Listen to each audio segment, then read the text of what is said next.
নবী যদি না পারে, হামজার বাবার খবর আছে? বলেন কোন কারণে ধান্দায় আছেন যে মানুষ মেরেও আমি জান্নাতে যাব?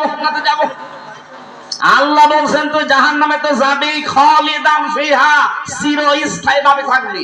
কতদিন? ইউরিদুনা ইয়াখরুজু মিনান নার ওয়া হুম বিখারিজিনা মিনহা ওয়া লাহুম আযাবুম মুকিম দিয়েছেন আল্লাহ। ও জাহান্নাম থেকে বের হতে চাইবে, আল্লাহ বলে বের হতে পারবে না, ওরে আমি ফিরিয়ে দেব, আবার চিরস্থায়ী ভাবে থাকা লাগবে। এজন্য আগামীতে যে যাই করেন মানুষ হত্যার সাথে জড়াবেন না। আমি আশা করছি কি বলতে চাই আপনি বুঝেছেন। কথা বলেন না কেন? আমরা অহংকার করব না, মানুষের উপরে জুলুম করব না, আর মানুষ হত্যার সাথে জড়িত হব না। এগুলো করলে আল্লাহ নিজে ডাইরেক্ট অ্যাকশন নেবে। 3 নম্বরে বলা ইয়াজনুন, যারা জেনা করে এই মানুষগুলোর শাস্তি হবে ডবল। অথচ জেনা এখন অনেকের কাছে সহজ হয়ে গেছে।